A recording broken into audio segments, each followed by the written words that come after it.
Are you ever caught in the whirlwind of saying yes to everyone else's needs but your own? Do you find yourself reaching for that comfort snack when you're overwhelmed, even when you've promised yourself that you'd stick to healthier choices?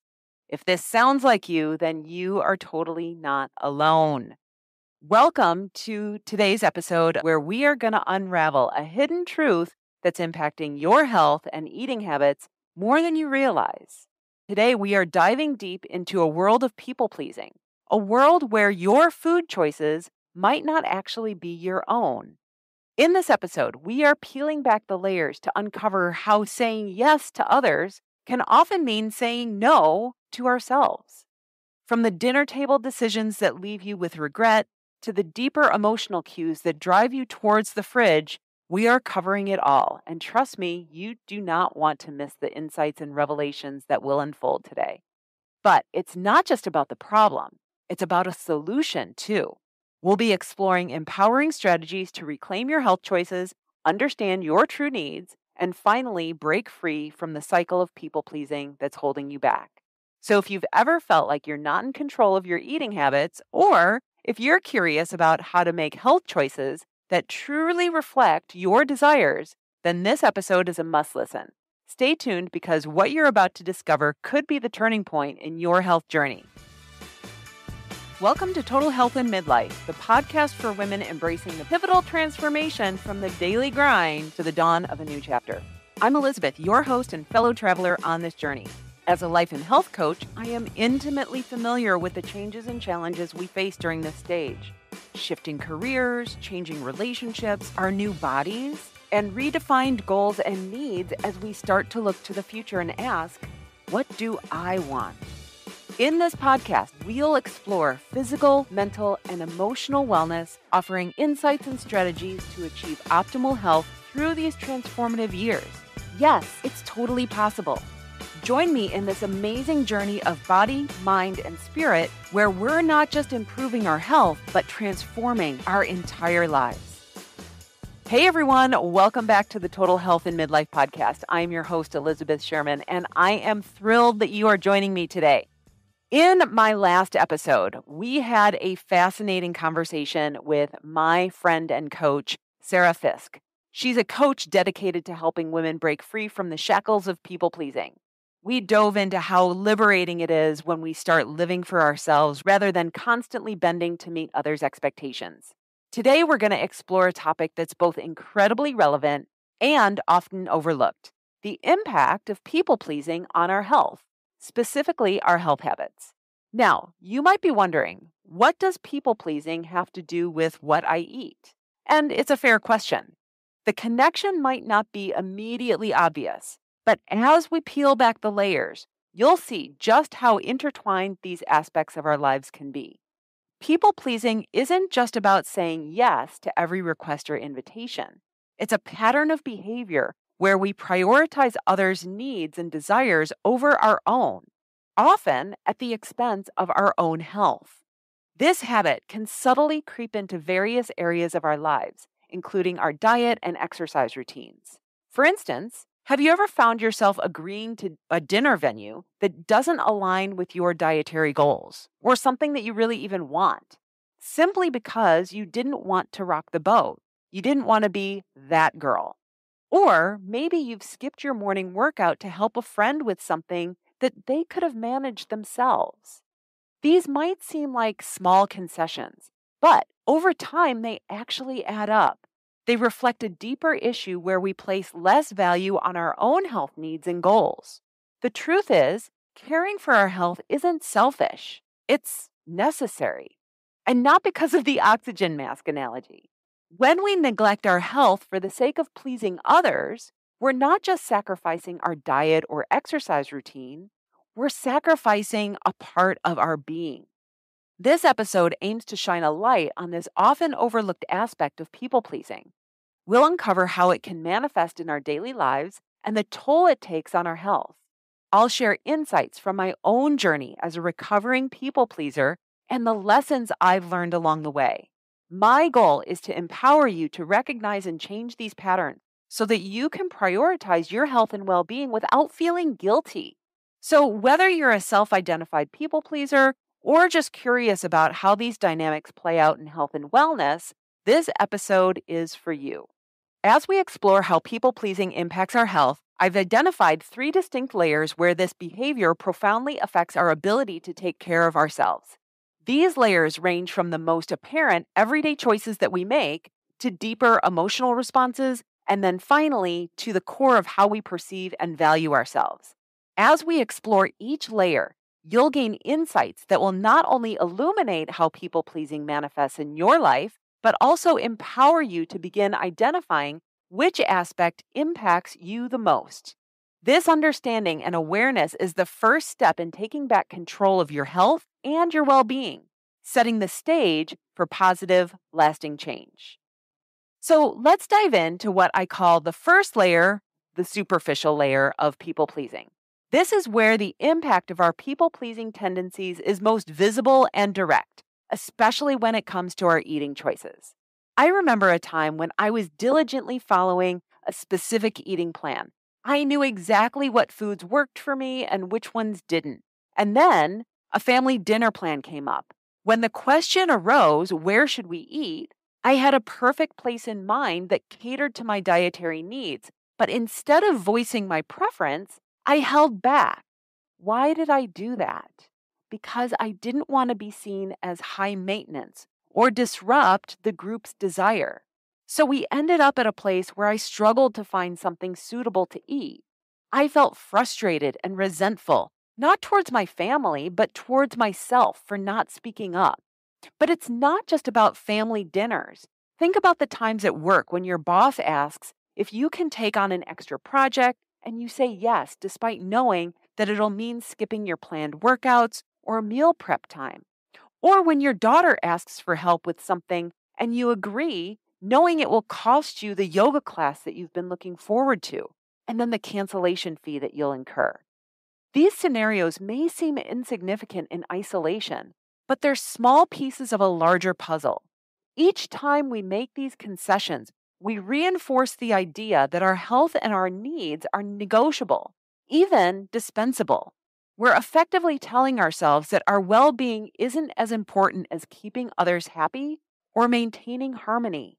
But here's the thing, every time we don't voice our needs, we're not just compromising on a meal or a workout, we're compromising on our health, our goals, and ultimately our happiness. This layer of people pleasing might be superficial in its directness, but its impact is anything but superficial. It's a clear reflection of how we value ourselves and our health in the context of our relationships with others. So, as we move through this episode, I want you to think about the small ways you might be people pleasing in your life. How often do you put others' preferences over your own health goals? It's time to start recognizing these moments and understanding their impacts. Next, let's dive into the importance of advocating for our personal health needs. This is crucial because repeatedly failing to voice our needs doesn't just affect us superficially, it sets the stage for deeper, more complex issues, as we'll explore in layer 2 and layer 3. When we are constantly putting others' wishes before our health, we're not just making a one-off sacrifice, we're establishing a pattern. This pattern subtly communicates to ourselves and to those around us that our health needs are secondary or even optional. And what happens when we keep sidelining these needs? We start to feel resentful. Resentment is a potent emotion. It bubbles up when we feel undervalued or when our efforts go unnoticed. But more importantly, it surfaces when we don't stand up for ourselves. Say you agree to take on an extra project at work instead of attending your yoga class. Initially, it might feel like you're just being helpful or a team player. But when this becomes a habit, you may start to feel resentful. Not necessarily towards your boss or your colleagues, but towards the situation and ultimately towards yourself for not prioritizing your health. This resentment isn't just an unpleasant emotion, it's a signal. It's your inner self telling you that something is out of balance. It's a warning that your needs aren't being met and that you're not valuing yourself as you should. Ignoring this signal can have a snowball effect. Today, it might be missing that yoga class. Tomorrow, it could be compromising on a bigger health goal. When I work with my clients on establishing habits, these are the topics that come up.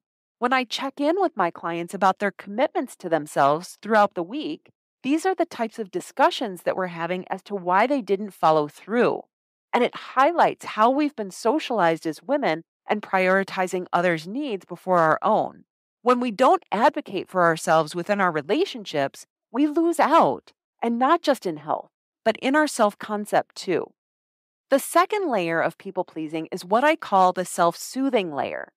This layer illustrates how overcommitment can lead to a state of overwhelm and subsequent self soothing. Women, especially in their roles as caretakers, often find themselves taking on the lion's share of repeatable household tasks.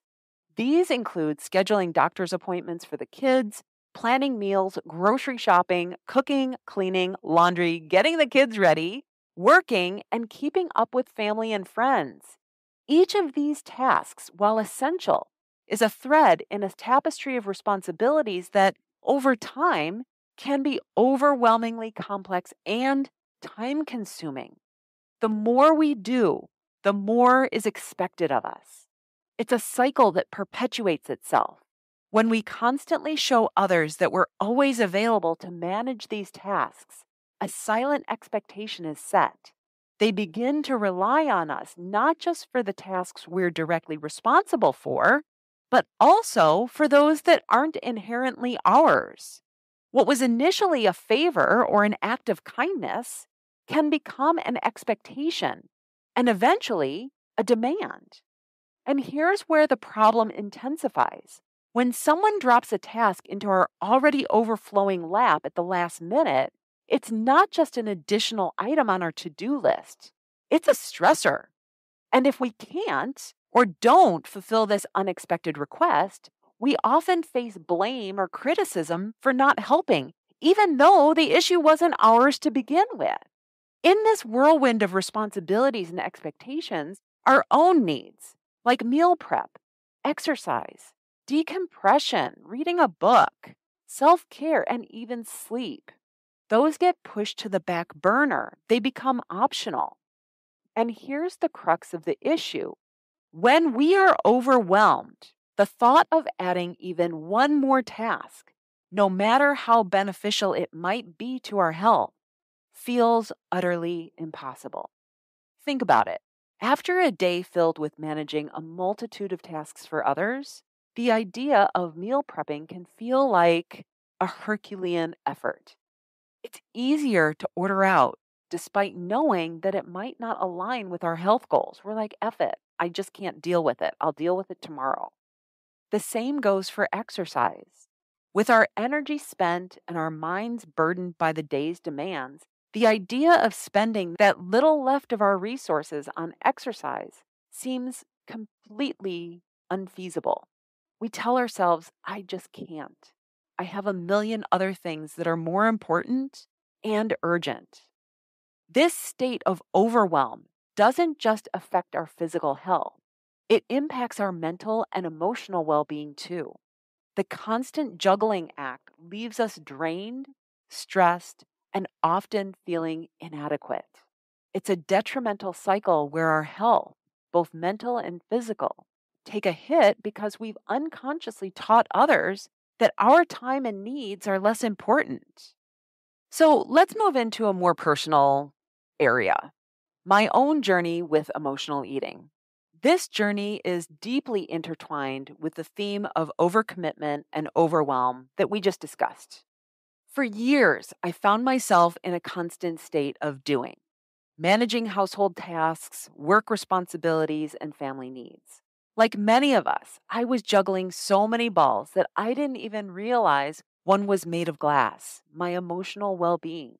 I was so busy taking care of everything else that I neglected to take care of myself. This neglect manifested in various ways, but most notably, it led to my emotional eating. Emotional eating isn't about hunger. It's a coping mechanism. After a long day, I was mentally and physically exhausted. The thought of preparing a healthy meal felt completely overwhelming. And so I turned to food for comfort. It wasn't about what I was eating, but why I was eating. I was using food to fill a void, to soothe the stress and fatigue that came from constantly putting others' needs before my own. The realization hit me gradually. I began to notice patterns in my eating habits, reaching for food when I was stressed, tired, or feeling underappreciated. It was a wake up call. I recognized that this wasn't just about food, it was about how I was handling my emotions and the overwhelming demands of my life. I was soothing myself with food because I hadn't set boundaries or prioritized my own needs. This insight was the first step in my journey to overcome emotional eating. It wasn't an overnight change. It was a process of understanding my triggers, acknowledging my emotions, and finding healthier ways to cope. By addressing the root cause, the overwhelming sense of responsibility and lack of self care, I began to make changes. I started setting boundaries, carving out time for myself, and dealing with stress in ways that didn't involve food. Sharing this journey is important to me because it highlights a common but overlooked aspect of emotional eating. It's not just about the food, it's about our emotional and mental state. By understanding and addressing these underlying factors, we can begin to develop a healthier relationship with food and ourselves. These are the conversations that I have with my clients, both in private and group coaching. I have tons of tools that I use with my clients to not only recognize emotional eating, but address the emotions so that we don't feel like we have to revert to eating to cope with our emotional state. Being in overwhelm is a state of mind, and there are not only techniques that you can learn to stop taking on additional tasks, but there are also techniques that I can teach you to help you reduce the overwhelm without changing any of the circumstances in your life. Now, the third layer of people pleasing and eating explores the deepest layer, the core of self concept. This is where we confront the most profound impact of people pleasing: self abandonment. Self abandonment is more than just occasionally neglecting our needs, it's a consistent pattern of behavior where we prioritize everyone else's desires and opinions over our own. This behavior can manifest in many ways, from altering our appearance to fit societal standards, to suppressing our true feelings in relationships, to neglecting our health goals to accommodate others. At its core, self abandonment is about losing touch with who we are and what we truly want. Now, before we move forward, it's important to explain that as children, we are taught to please the big people in our lives because we rely on them to take care of us and take care of our basic needs: eating, shelter, sleep, safety. This is where people pleasing starts as young children. We are sponges, learning what makes people laugh, what makes them disapprove of our behavior, what they like, what they don't. And as a result, we learn to hide different parts of ourselves, parts that aren't socially acceptable. Things like laziness, vanity, selfishness, arrogance, being self involved, not being nice, not doing for others, and a bunch of other things that we judge. And so when we find parts of us undesirable, we hide them. As women, since we're socialized to not say no, we're seen as not nice if we are anything but accommodating. And so we don't speak up for ourselves. The effects of self abandonment are far reaching and deeply rooted. It leads to a diminished sense of self worth, where we start to believe that we don't deserve to prioritize our own needs. This belief can be incredibly damaging, especially when it comes to our health and well being. We might skip a workout because we think our partner's needs are more important, or we might eat something that doesn't align with our health goals because we don't want to cause an inconvenience or draw attention. The irony is, in our effort to be everything to everyone, we end up losing ourselves. We become so entangled in meeting external expectations that we forget to listen to our inner voice.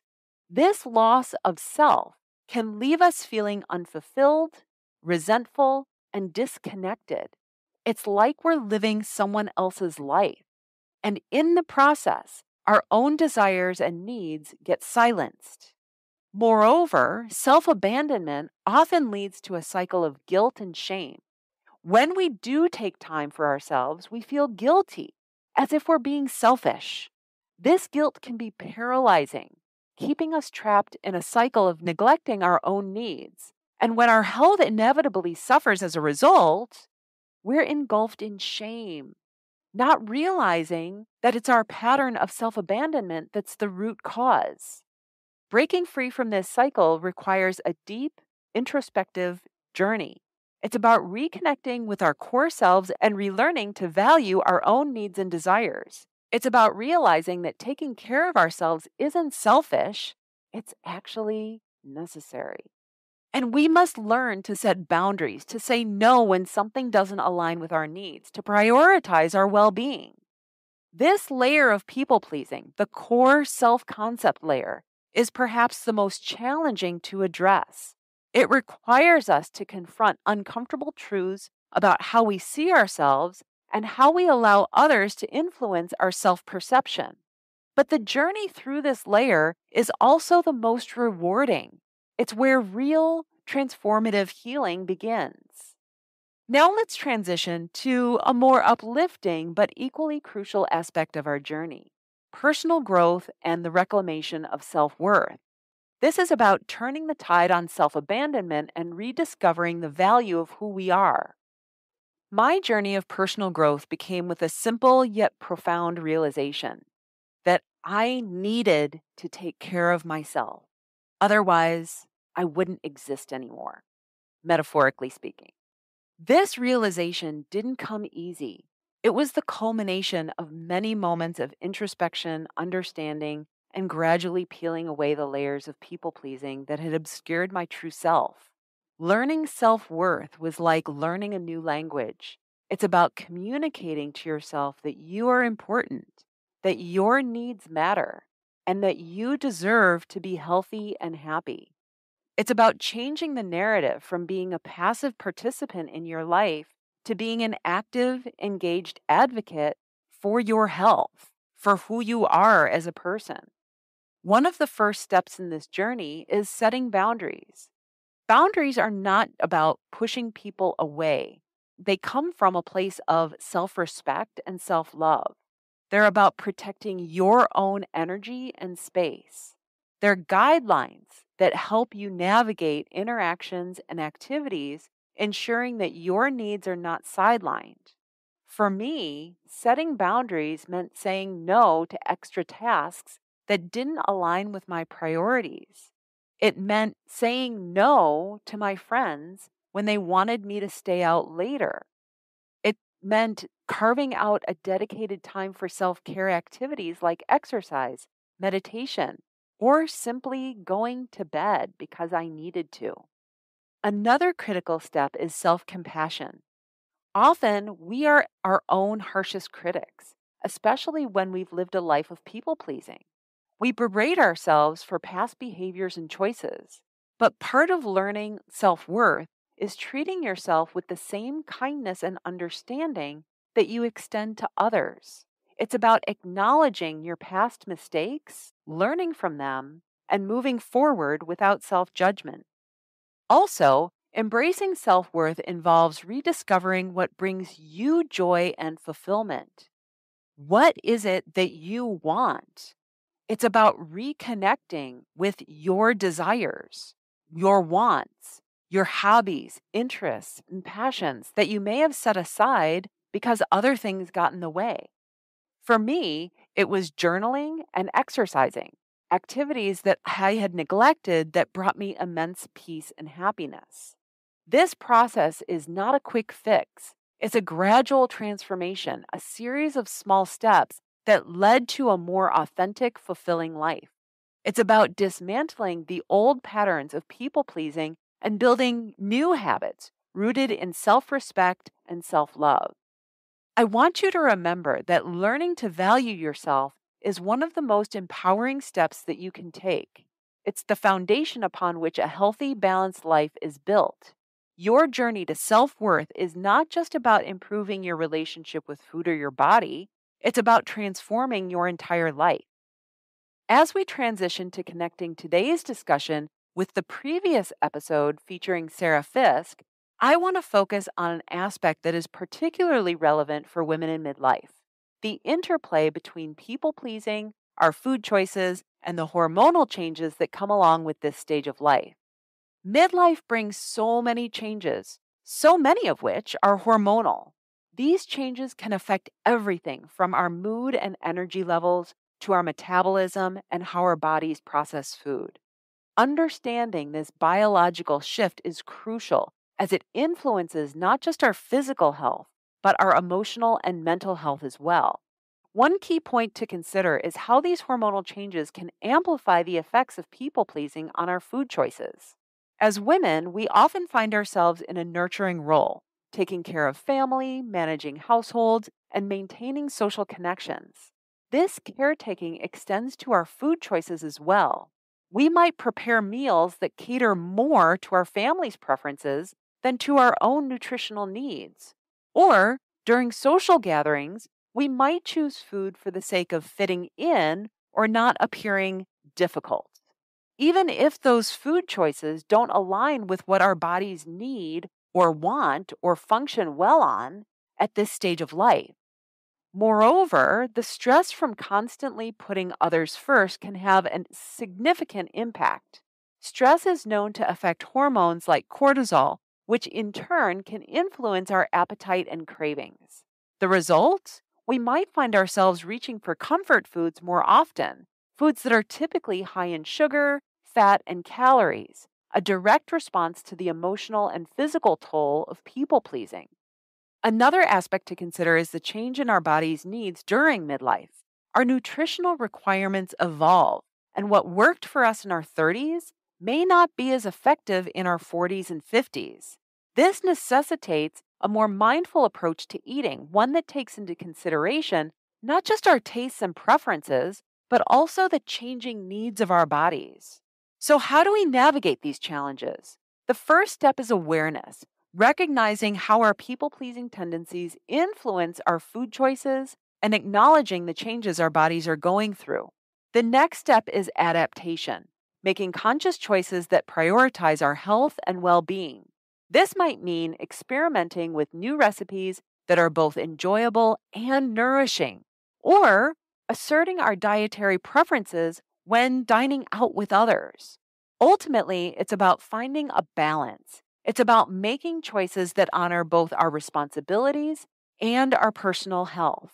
As we continue to explore and understand the complex relationship between our behaviors, our bodies, and our health, we empower ourselves to make decisions that support our health, especially during this transformative stage of life.